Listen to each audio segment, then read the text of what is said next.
नाजरीन, मैं सनम एजाज देख रहे हैं आप मुद्दा सनम के साथ।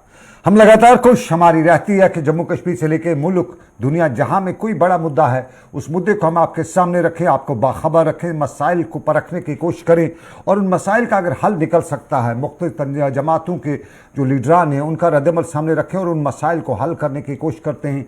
सरकार के सामने भी मसाइल रखने हों, उनको हम कोशिश करते हैं इस मुद्दे के ज़रिए सरकार तक बात पहुँचाएँ।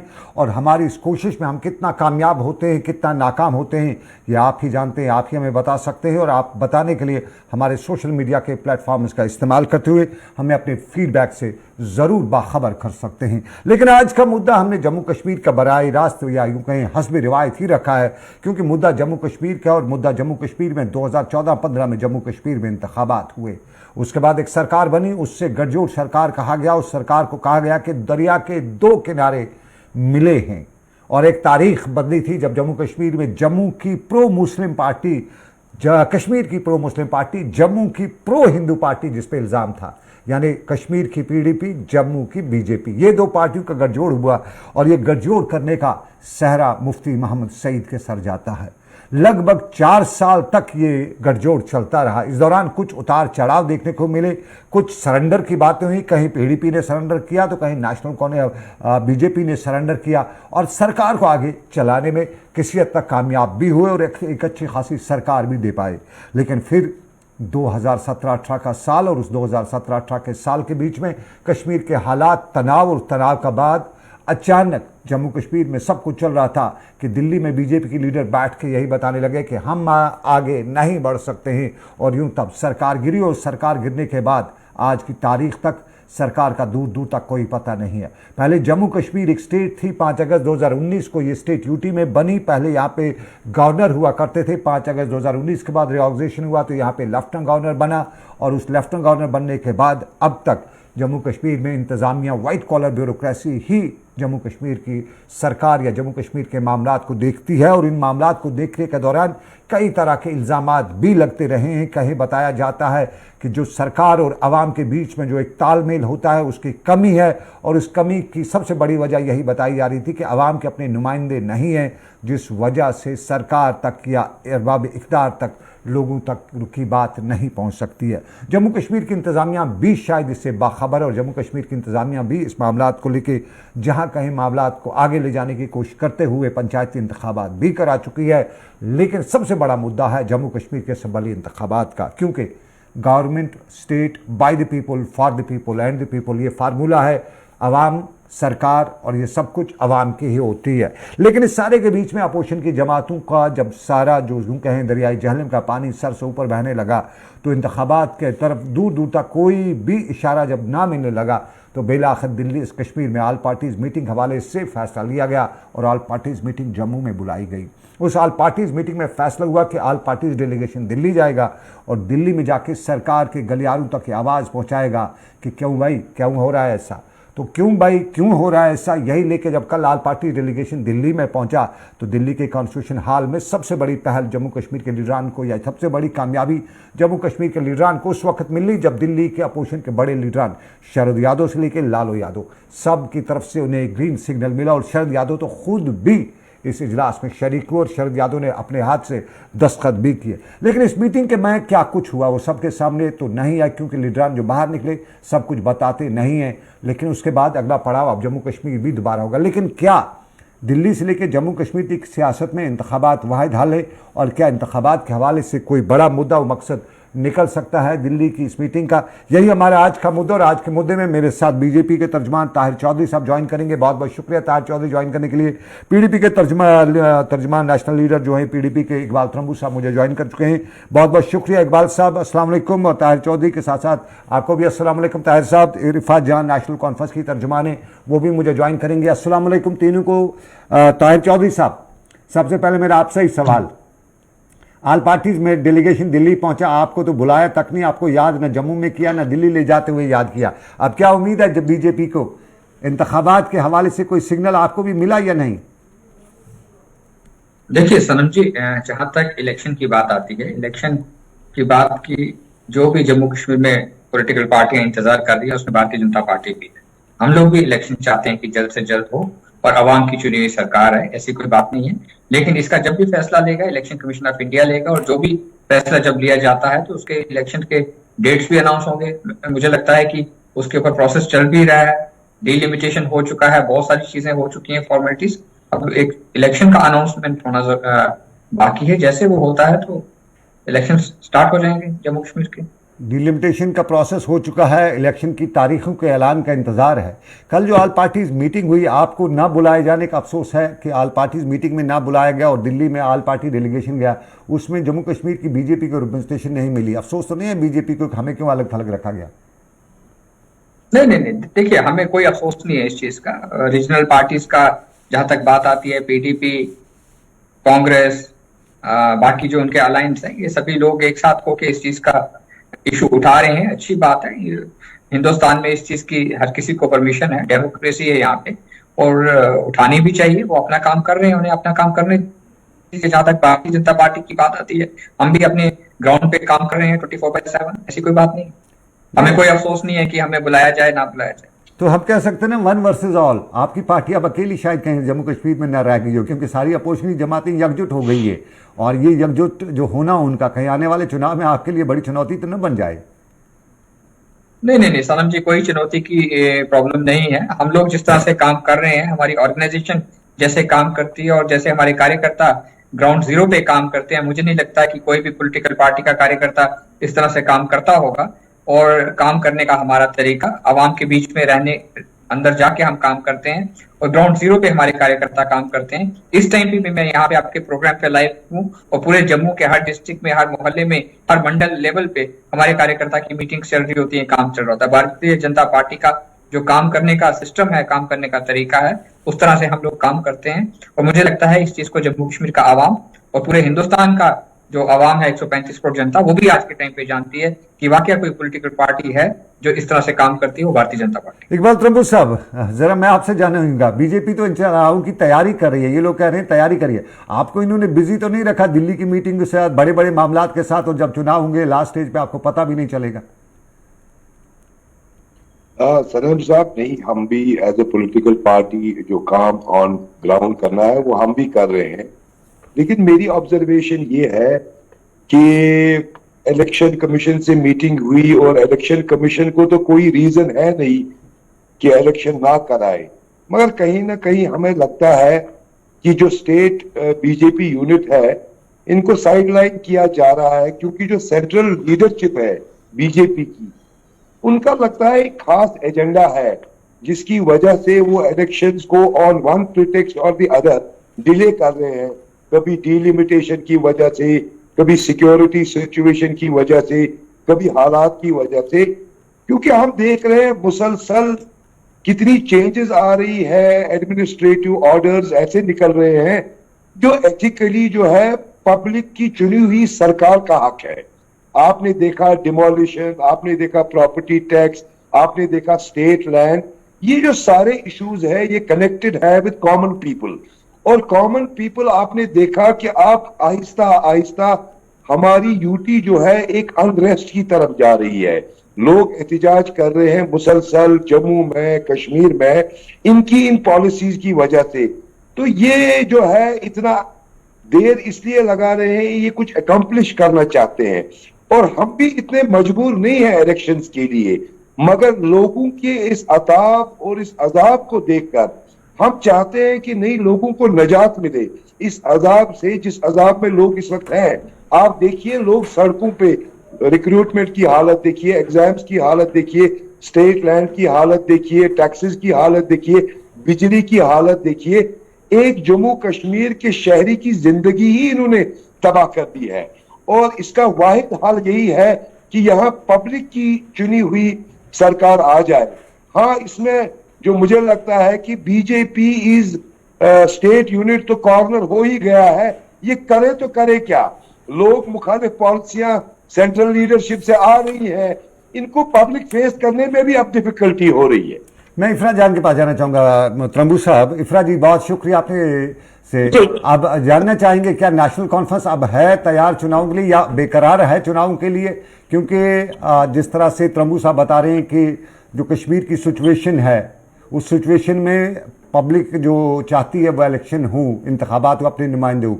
नेशनल कॉन्फ्रेंस भी समझती है कि वो ऐसा हो, लेकिन जो कल दिल्ली में मीटिंग हुई उसके बाद आपको कुछ ग्रीन सिग्नल है कि चुनाव के हवाले से दिल्ली अब सीरियस है, क्योंकि इलेक्शन कमीशन के पास अब कोई और, जिस तरह तृणमूल साहब बता रहे हैं कि प्रिटेक्स्ट नहीं बचा है, बहाना नहीं बचा है। देखिए, ग्रीन सिग्नल की जहां तक बात आती है, इनके ग्रीन सिग्नल तो दूर की बात, अगर ये नोटिफिकेशन भी लाते हैं हम लोगों को तो उस पर भी यकीन नहीं होगा, क्योंकि हम जानते हैं भाजपा के रिपीटेड वादे, जो इन्होंने वादे किए, शाम को एक वादा करते हैं, सुबह बिल्कुल उस वादे का उल्टा करते हैं, सुबह बिल्कुल उस वादे का उल्टा करते हैं। तो इनके किसी वादे पे किसी को यकीन है नहीं। जहां तक आपका ये सवाल है कि क्या नेशनल कॉन्फ्रेंस तैयार है, नेशनल कॉन्फ्रेंस एक कैडर बेस्ड पॉलिटिकल पार्टी है और हमारा कैडर जम्मू से लेके कश्मीर से लेके हर कॉन्स्टिट्यूएंसी में 24/7 काम कर रहा होता है, चाहे इलेक्शन हो ना हो, इलेक्शन 5 साल बाद हो, 10 साल बाद हो। नेशनल कॉन्फ्रेंस की चाहे स्पोक्स पर्सन हो, जिस तरह से हम हर कोई मुद्दा सुबह से रात तक उठा रहे होते हैं, हमारी लीगल टीम हो जो लोगों को सपोर्ट कर रही हो, हमारी लीडरशिप हो जो गांव-गांव जा रही हो, वो आज से बाद 10 साल इलेक्शन हो, कल इलेक्शन हो, नेशनल कॉन्फ्रेंस हमेशा तैयार रहती है। लेकिन सवाल ये है कि बीजेपी का डर कब निकलेगा, बीजेपी कब तैयार होगी। जिस दिन बीजेपी तैयार होगी, क्योंकि अगर वो तैयार होते तो इलेक्शन हो गए होते, जिस दिन बीजेपी तैयार होगी, जिस दिन इनके दिल से डर निकल जाएगा, जिस दिन ये हार मानने को तैयार हो जाएंगे, ठीक है कि जम्मू और कश्मीर की जनता हमको बाहर निकाल रही है, अब कोई दूसरा ऑप्शन नहीं है, जिस दिन ये समझने को तैयार हो जाएंगे उस दिन हो जाए। मैं इफ्रा जी एक सवाल, मैं जाना था मुझे ताहिर के पास, लेकिन मैं एक सवाल जो है, मैं जम्मू की पॉलिटिक्स देखता हूँ, जम्मू में बीजेपी है, जम्मू में कांग्रेस है, मुकाबला है, नेशनल कॉन्फ्रेंस वहीं खाते में थोड़ी दूर नजर आती है, पीडीपी का एड्रेस भी थोड़ा पीछे ही है। तो जम्मू में सिर्फ अगर पीडीपी और एनसी को भी रखें तो 4 ही पार्टियां हैं। अब कश्मीर जरा जाइएगा, national conference, PDP, Congress, BJP, अपनी पार्टी, सीपीआईएम, सीआईयू, एलओसी, केओपी, एनओएम, ये इतनी जमातें, उसके बाद भी आप कहती हैं कि आप बीजेपी को डिफीट दे पाएंगे। बीजेपी के बी टीम वाले कितने वहां पे होंगे, दूसरे लोगों के कितने होंगे, बी टीम वाले कितने होंगे, तो उसके बाद आपका एड्रेस क्या रहेगा, ये जरा समझाइए हमारे नाजरीन को। उसमें तो बीजेपी कामयाब हो गई ना आपके अंदर। बिल्कुल समझाते हैं। पहले तो आपने खुद ही बोल दिया कि जम्मू में 1-2 पॉलिटिकल पार्टियां हैं, कश्मीर में 50 पॉलिटिकल पार्टियां हैं। आपने खुद ही बता दिया पार्टियां इसलिए क्रिएट की जाती हैं। मैंने नहीं बताया, मैंने नहीं, आप मुझ पर नहीं बताइए, आप मुझ पर नहीं बताइए। अब सवाल होता है, मैंने नहीं बताया पार्टियां क्रिएट की जाती हैं, मैंने बोला। अब सवाल, ठीक है, अब सवाल होता है ये जो बी टीम है, सी टीम है, क्या लोग इनको चुनेंगे? क्योंकि आप तो पार्टी तो मैं भी खोल सकती हूँ, पार्टी तो सनम एजाज भी खोल सकते हैं, पार्टी तो कल सुबह उठ के कोई भी खोल सकता है, लेकिन क्या लोग इनको चुनेंगे, वो उसका जवाब देना है। और उसके हवाले से मैं सिर्फ एक पॉइंट बोलना चाहती हूँ। जो रिसेंट डीडीसी के इंतखाबात हुए, डीडीसी के इंतखाबात में नेशनल कॉन्फ्रेंस, और जो नेशनल कॉन्फ्रेंस ने करीबन 65% सीटें ली थी, नेशनल कॉन्फ्रेंस के जो कैंडिडेट्स थे, उसमें जम्मू के पीर पंजाल चुनाव वैली के एरियाज में करीबन 60% जम्मू से, हमको 70% जम्मू से सीटें मिली थी, और कश्मीर का कोई ऐसा जिला नहीं है जिससे हमको सीटें नहीं मिली। वहां आपकी जो ये बी टीम, सी टीम, डी टीम, ई टीम है, इनका आपको वहां डीडीसी इलेक्शन में कहीं खाता तक नजर नहीं आया। तो जम्मू और कश्मीर की आवाम जो है वो सब समझती है, वो जानती है, और वो कोई बेवकूफ आवाम नहीं है जो समझेगी कि पार्टी खड़ी हो गई तो इनको वोट करेंगे। कश्मीर की आवाम ही इनको बी टीम बोलती है। जहां तक जम्मू की बात आती है, चाहे एपटेक, चाहे डीडीसी के, मैंने आपको वोट शेयर बोल दिया एनसी का कितना था डीडीसी इंतखाबात में। जहां तक प्रोटेस्ट की बात आती है, एपटेक का प्रोटेस्ट शायद आपको याद ना हो, नेशनल कॉन्फ्रेंस की एसयूएस टीम यानी स्टूडेंट्स यूनियन टीम ने ही वहां स्टार्ट किया, जो पहली पॉलिटिकल पार्टी थी जिन्होंने उनको ज्वाइन किया। फारूक अब्दुल्ला साहब की आपने शायद वो तालियां नहीं देखी, वो हल्ला नहीं देखा, वो लोगों का वेलकम नहीं देखा जब उन्होंने एपटेक का प्रोटेस्ट ज्वाइन किया। तो जम्मू के किस जिले में हम नहीं, आप बताइए। मैं जरा ताहिर साहब के पास जाना चाहूंगा। ताहिर साहब, पीडीपी का लीडर ताहिर साहब हमारे साथ हैं, वो कह रहे हैं कि इन पे तो डर है बीजेपी को, और इनको जे जो बीजेपी को इसको कंसिडर नहीं किया जाता है, कॉर्नर किया जा चुका है नेशनल बीजेपी ने। और अफसर ये जो हमारे साथ इरफा जी हैं, इरफा जी कहती हैं कि इस पर विश्वास, बीजेपी तो विश्वास नहीं किया जाता है। अब ये दो बातें हैं, ज़रा इनको साफ कर दीजिएगा। क्या जम्मू कश्मीर की बीजेपी को नेशनल बीजेपी ने कॉर्नर कर रखा है, और क्या आपकी पार्टी पे विश्वास कर सकते हैं? देखिए सनम जी, जहां तक भारतीय जनता पार्टी की बात आती है, चाहे हमारी नेशनल हाईकमांड की बात की जाए, चाहे जम्मू कश्मीर की बात की जाए, 24/7 हर चीज का अपडेट पार्टी हाईकमांड हमारे से लेती है, यहाँ की लीडरशिप से लेती है। हर चीज के ऊपर, हर इशू के ऊपर डिस्कशन किया जाता है। और भारतीय जनता पार्टी बड़े सिस्टम से, प्रैक्टिकल तौर पे हम लोग काम करते हैं, और हमारा काम करने का तरीका बहुत डिफरेंट है, और उस ढंग से हम लोग काम कर रहे हैं। और मुझे लगता है चाहे पीडीपी के जो भी सोच हो, या नेशनल कॉन्फ्रेंस की जो स्पोक्सपर्सन बात कर रही है, उनकी अपनी सोच होगी, अपने बात करने के, उन्होंने अपनी पार्टी की सोच की बात रखी है कि हम इस तरह से काम करेंगे, ये करेंगे, वो करेंगे। लेकिन जब इलेक्शन का टाइम आएगा, उस टाइम पे जम्मू कश्मीर का आवाम, सनम जी ये चीज आप नोट कर लीजिएगा, जवाब देगा कि सही क्या है, गलत क्या है। अगर भारतीय जनता पार्टी आज के टाइम पे कह रही है कि आने वाले टाइम पे जम्मू कश्मीर में हम लोग सरकार बनाएंगे, सीएम हमारा होगा, डिप्टी सीएम हमारा होगा, ये चीज हमने बार बार दोहराई है। और आज भी मैं ये बात कह रहा हूँ कि आने वाले टाइम पे जम्मू कश्मीर में सरकार हम बनाएंगे, और जम्मू कश्मीर का आवाम ही हमें आगे लेके आएगा। क्योंकि जम्मू कश्मीर का आवाम इस चीज को समझ चुका है कि सही क्या है, गलत क्या है, कौन सी पॉलिटिकल पार्टी है जो कहती है याद है वो एक ही बीजेपी पार्टी है। हमारे यहाँ, मैं ताहिर साहब, एंटी इनकमेंसी का है कहा जाता है हमारे, मैं पॉलिटिक्स को बहुत क्लोजली मॉनिटर किया हूँ, कवर भी किया है, और पॉलिटिक्स में देखा है। एंटी इनकम्बेंसी किसके खाते में जाएगी? बीजेपी को इसका पता है एंटी इनकम्बेंसी उसके खिलाफ हो सकती है, और फिर भी वो जम्मू कश्मीर सरकार बनाएगी। देखिए सनम जी, जिस तरह से हमारी पार्टी ने काम किया है जम्मू कश्मीर में, और जैसे सेंट्रल हाईकमांड काम कर रही है, वो काम करने का तरीका 70 साल के बाद जम्मू कश्मीर के अवाम ने देखा है। और जिस तरह से डे नाइट काम जम्मू कश्मीर में चल रहा है, चाहे उसको डेवलपमेंट का लेके चलो, और चीजों का लेके चलें। ताहिर साहब, मेरे प्रोग्राम में और मेरी कोशिश रहती है मैं हकीकत बयान करूं, ये लेपापोती ना करूं। हिंदुस्तान की जो अवाम है, इनको 99 अच्छे भूल जाते हैं, एक गलत याद रहता है। ये हिंदुस्तान की जनता की खासियत है। वो जम्मू कश्मीर भी है, वो तमिलनाडु भी है, बिहार भी है। आपने 100 अच्छे काम किए होंगे, 99 अच्छे काम किए होंगे, लेकिन कुछ पॉइंट्स पे एपटैक हो, ये हो, मैं ग्राउंड रिपोर्ट आपको बताता हूँ, वो आपकी नेगेटिव जा रही है। तो ये सारी चीज़ें जब इलेक्शन में देखी जाएंगी, तो फिर आप 50 का क्यों ख्वाब देख रहे हैं? नहीं सनम जी, ऐसी कोई चीज नहीं है। जो इश्यूज आप बता रहे हो, वो इशू थे जम्मू कश्मीर के यूथ के, वो आज भी हैं। वो आज भी हैं वो इश्यूज। उन इश्यूज को अगर कोई ठीक करेगी कोई पॉलिटिकल पार्टी, वो भारतीय जनता पार्टी करेगी, और कोई पॉलिटिकल पार्टी नहीं कर सकती है। अगर इन लोगों ने वो हालात ठीक किए होते, तो आज ये प्रोटेस्ट, ये धरने प्रदर्शन हम नहीं देखते, जो हम पिछले 7-8 साल से जम्मू कश्मीर में देख रहे हैं। ये चीज भी मैं आपको इकबाल साहब, पीडीपी बीजेपी की पिछली सरकार थी, और ये सभी मामला तो आपके खड़ा किए गए हैं, बीजेपी आपके साथ थी। हाँ सनम साहब, हमने बीजेपी के साथ जो सरकार की है, वो एक एजेंडा ऑफ अलायंस के तहत की है, और लोगों का मफाद हमने मद्देनजर रखा है, और तब हमने वो सरकार चलाई है। और जब बीजेपी को लगा कि उनका जो मंशूर है वो इस मिली जुली सरकार में पूरा नहीं हो रहा है, वो मजबूर हो गई इस गठबंधन को तोड़ने के लिए, क्योंकि उनके एजेंडे कुछ मुख्तलिफ थे, जिनकी रुकावट कोई नया उसमें था नहीं। उनको 370 हटाना था, ये 70 साल से उनका एजेंडा था। ऐसा कुछ नहीं है, आज का एजेंडा नहीं था। उनको 370 हटाना था, वो तो पहले से था। त्रंबू साहब, ये एजेंडे की बात जो है पुराना है, या अब ये फार्मूला नहीं है, वक्त सब देखता है। सर, वही एजेंडा ऑफ अलायंस में तो यही एक पॉइंट था कि वो 370 के साथ हाथ भी नहीं लगाएंगे। मैं आपको दूसरी बात बताना चाहता हूं जी। बहुत हद तक ये जो स्टेट बीजेपी यूनिट है, बहुत हद तक लोगों को इनका इंप्रेशन खराब हो गया है, खास तौर पर जम्मू में, क्योंकि इन्होंने कहीं ना कहीं इनको ही जिम्मेदार ठहराया जाता है कि इन्होंने अपनी सेंट्रल लीडरशिप को जो फीडबैक जम्मू कश्मीर के अवाम के हवाले से देना था, वो सब गलत दिया है। और उस गलत फीडबैक की वजह से जो भी पॉलिसीज बन रही है, वो पॉलिसीज अवाम मुखालिफ बन रही है। अवाम मुखालिफ, मैं सुन लिया, अवाम मुखालिफ इनका फीडबैक है, और बहुत से लोग इसको हकीकत भी समझते हैं। लेकिन इफ्रा जी बता रही है कुछ। इफ्रा जी, आपने क्या बताना चाहती हैं? जी।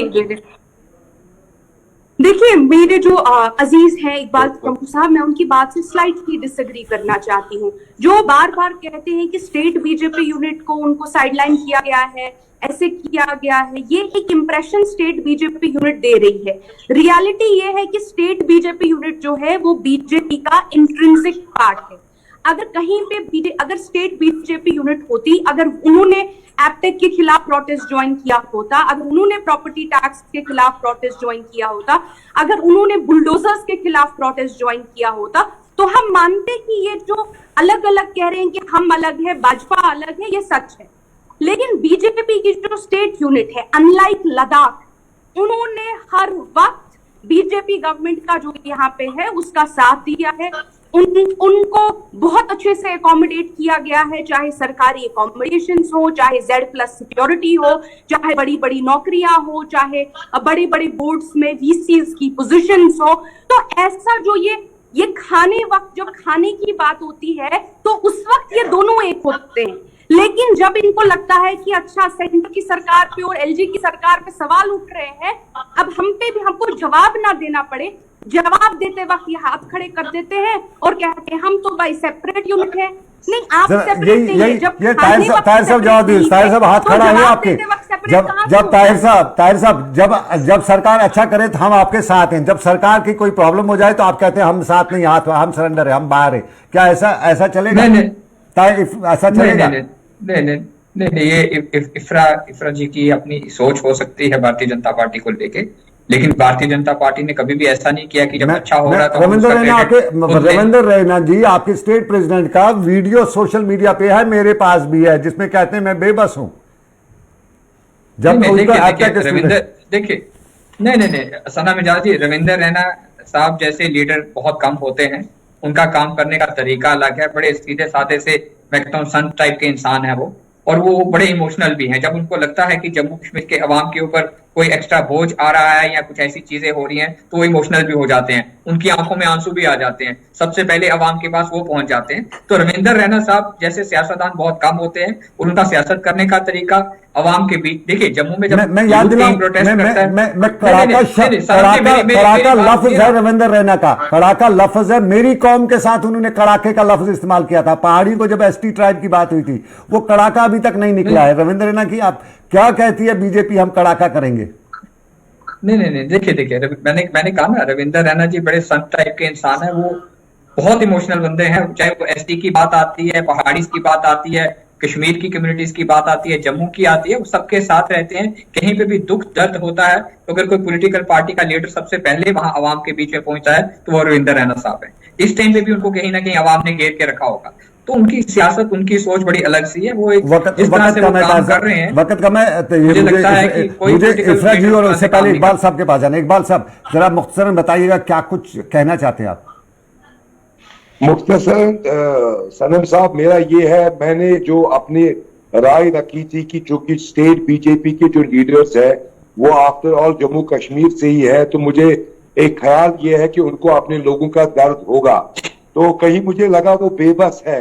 लेकिन जैसे इफ्रा जी ने कहा कि अगर ये इंट्रिंसिक पार्ट है सेंट्रल लीडरशिप का, तो मुझे बड़ा अफसोस है कि सन्स ऑफ द सॉयल होकर ये अपने ही अवाम के खिलाफ जा रहे हैं, तो इनकी आने वाली इलेक्शन में क्या दुर्दशा होगी ये तो मैं आज नहीं, अपने अवाम के खिलाफ क्या जा रहे हैं?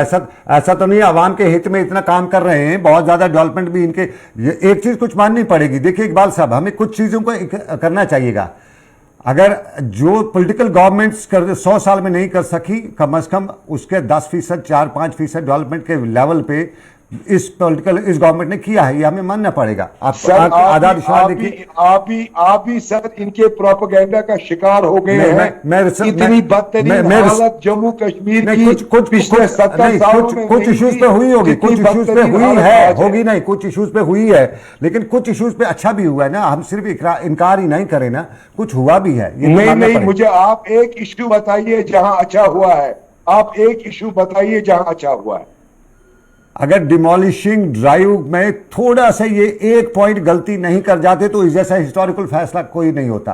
इतना बड़ा फैसला कोई नहीं उसमें उठाया। हिस्टोरिकल फैसला था ही नहीं। इन्होंने अमीरों और पावरफुल, मैं वही कहता हूं अगर इन्होंने उस पे थोड़ा सा हट नहीं गए होते, उस जैसा हिस्टोरिकल फैसला न कभी पीडीपी कर पाती, न अरे नेशनल नहीं कॉन्फ्रेंस कर सर, पाती। इनका मतलब ही है यहाँ की गरीब आवाम को खत्म करना। आप इस बहकावे में मत रहिए, उसमें कोई हिस्टोरिकल नहीं था। आप देखिए, इन्होंने राशन खत्म किया है लोगों का, 15 किलो से 3 किलो पहुंचाया है राशन। ये तो यहाँ के आवाम को खत्म करने पर तुले हैं। इफराज सनम बता साहब, रही है। इस प्रोपेगेंडे का शिकार आप मत बनिए। देखिए, जी इफराज जी, मेरे पास 2 पॉइंट्स रहेंगे। पहली बात, ये बार बार बोलते हैं कि रविंद्र रैना जी बहुत भावुक हो गए थे। अगर इतने भावुक थे, अगर उनको इतना दुख दर्द हुआ था अपने लोगों के लिए, तो अपना एक रेजिग्नेशन लिख देते।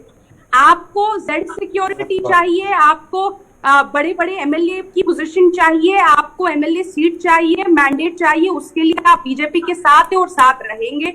जब लोग आपसे सवाल करते हैं तो बोलते हैं, अरे साहब मैं तो अकेला हूं, मैं तो अकेला चल रहा हूं।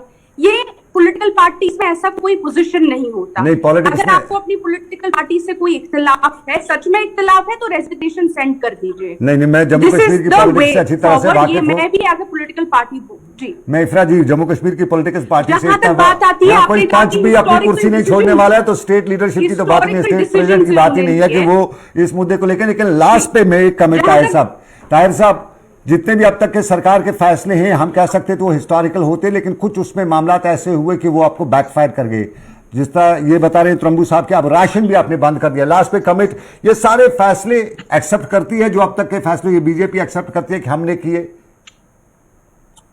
देखिए सनम जी, जो फैसले लिए जाते हैं वो एलजी साहब ले रहे हैं जम्मू कश्मीर में फैसले, और एलजी साहब सारा सिस्टम देख रहे हैं। भारतीय जनता पार्टी जम्मू कश्मीर, देखिए नेशनल लेवल पे बीजेपी है, बीजेपी गाइड कहीं न कहीं गाइडलाइन। नहीं, मेरी बात सुनिए। जब एलजी साहब की पोजीशन पे आ जाते हैं, मनोज सिन्हा साहब, तो किसी पॉलिटिकल पार्टी के वो नहीं है। उनके लिए जम्मू कश्मीर का आवाम है, और फैसले लेने का जो सोच है, जो सिस्टम है, वो अपने ढंग से लेते हैं। जम्मू कश्मीर की एडमिनिस्ट्रेशन लेती है, उसमें भारतीय जनता पार्टी का कोई भी रोल नहीं होता है। ये चीज मैं आपको क्लियर कर दूं। जैसे नेशनल कॉन्फ्रेंस के लोग हैं, जैसे पीडीपी के, वैसे हम भी हैं। तो फैसला ये एलजी साहब, उनकी टीम लेती है, और जम्मू कश्मीर की बेहतरी के लिए फैसले लिए जाते हैं। कुछ फैसलों में प्रॉब्लम आती है, उसमें हम भी आवाम के साथ खड़े होते हैं, ऐसी कोई बात नहीं। चलिए, बहुत शुक्रिया ताहिर चौधरी साहब, इफराज जी बहुत बहुत शुक्रिया, आपने मुझे ज्वाइन किया, और बहुत शुक्रिया इकबाल त्रंबू साहब, तीनों का बहुत बहुत शुक्रिया वक्त देने के लिए। आज का मुद्दा, और आज के मुद्दे में जम्मू कश्मीर में इंतखाबात पर सियासत, और इस सियासत में अगला पड़ाव जो है ऑल पार्टीज का,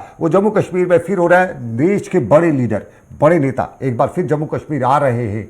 कल की ऑल पार्टीज मीटिंग के बाद अगला पड़ाव उनका जम्मू कश्मीर होगा। और क्या इस साल जून जुलाई में जम्मू कश्मीर में इंतखाबात होंगे? हमारे जराए कहते हैं कि जैसे ही यात्रा खत्म होती है उसके फौरन बाद एक बार इंतखाबात हो सकते हैं, क्योंकि इलेक्शन कमीशन आज़ाद इदारा है, सियासत अपनी जगह पे, लेकिन आज़ाद इदारा वो है जो आज़ादी से जम्मू कश्मीर का फैसला कर सकता है। तो फिलहाल इंतखाबात पे जम्मू कश्मीर का इलेक्शन कमीशन का क्या फैसला होगा उसका हमें इंतजार रहेगा। आज का मुद्दा यहीं पे ख़त्म हुआ चाहता है। आज के मुद्दे में मोहसिन खान के साथ साथ रेखा, और उसके साथ साथ मेरे साथ रहे शाहिद खान। बहुत शुक्रिया मुझे ज्वाइन कराने के लिए। श्रीनगर से फिरदौस ने मुझे ज्वाइन किया था, फिरदौस ने मुझे कोऑर्डिनेट किया, उसके लिए बहुत बहुत शुक्रिया। और जम्मू से रितिका राजपूत ने मुझे कोऑर्डिनेट किया, शुक्रिया रितिका आपका भी। तो दीजिए इजाज़त, रखिए अपना ख्याल, अल्लाह हाफिज़।